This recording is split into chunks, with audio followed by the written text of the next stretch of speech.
let's talk about Jane Austen's Pride and Prejudice. Natasha, start telling about her life and education. Jane Austen was born December 16th, 1775 at Steventon, Hampshire, England, to George Austen, the local rector of Church of England clergyman. As a result, he was much like Mr. Bennet in that he could not give his daughters much to marry on. So meaning that as a priest in the church, he was not really wealthy, he didn't have enough money, so the children had not much money to live on. And next, what was the lifetime of her? Jane Austen was never married, though she made several attempts. She lived in various English cities, and she made her living by writing. At the beginning of the 19th century, women were in the inferior position in England, and she wrote about their lives and feelings. That was the historical period when the classes were strictly put into the boxes, and it was rather difficult to get out of your class. Okay, Marin, tell me about your life experience. Jane was homeschooled, learned piano, how to draw from family. She read novels all the time, enjoyed attending social events. Okay, so what were the main activities for women at that time?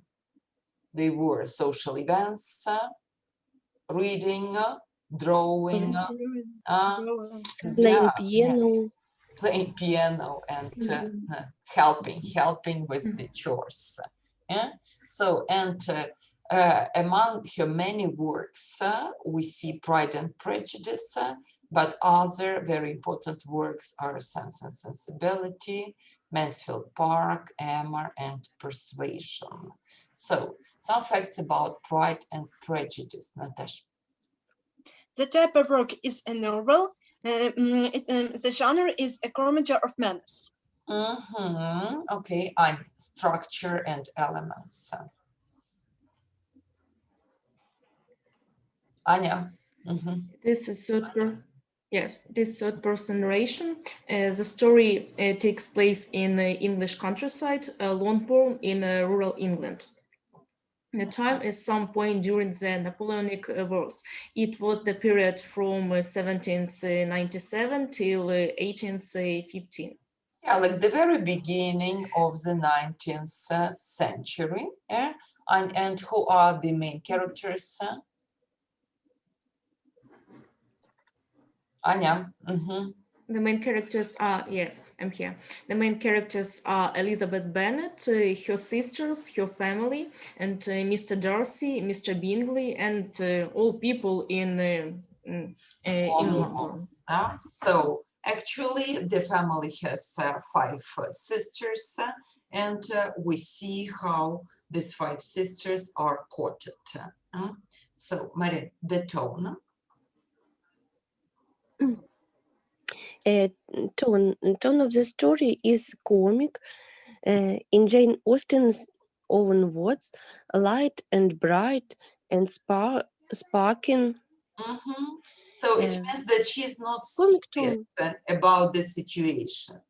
She's not talking about the class and about the problems.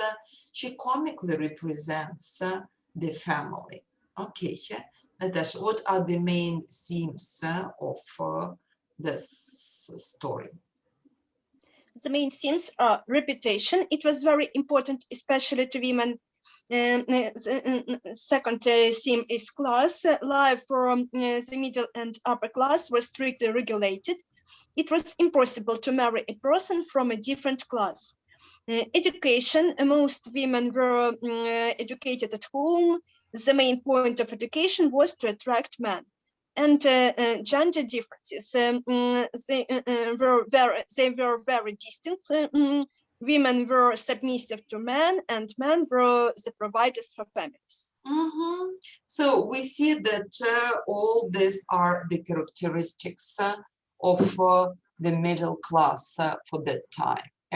reputation is very important. People live in different classes. Education is mostly for men, and men are thought to be the providers. They are believed to provide for the family, and women just have to be chosen. Marin, what are the main motives of the story? The main motifs of the story is courtship, how men and women get to marriage. It was very regulated at that society, but Elizabeth Bennet broke the rules. Love and whom people marry. Marriage by love was not a usual phenomenon of the for that time. And we see that this is a romantic view on what is going on. Yeah? So we see that Elizabeth falls in love, Mr. Darcy falls in love, and they get married because they marry each other, and not because Elizabeth needs a provider. Anya, describe the plot to us, please. At the beginning, we see five sisters. Mrs. Bennet has 5 daughters, but none are married. Then Mr. Bingley moved to this area, and he likes Jane, but his friend Mr. Darcy says that she is beneath him. Beneath him, like she's lower than him. Yeah. Yeah. Then Mr. Darcy and Mr. Collins fall in love with Lizzie. Elizabeth turns down Mr. Collins' proposal, but Charlotte Lucas scooped him up. She was her friend. Then, with Mr. Bennet's permission, Lydia follows officers to Brighton and elopes with Wickham. Then Mr. Darcy reveals the truth that Wickham is a gambling liar. And now Lizzie likes Mr. Darcy. Then Mr. Darcy saved the Bennet family honor by paying the Wickham family debts. In exchange, Wickham is to marry Lydia. And finally, Mr. Darcy gets over himself and marries Elizabeth. Yeah, so, and we see that in general, this is the story about overcoming class differences and overcoming whose pride, who has pride. Mr. Darcy. He's proud and he doesn't want to propose to Lizzie the right way. And who is prejudiced? Elizabeth Bennet is prejudiced. Yeah. So she's prejudiced over the class differences. Yeah?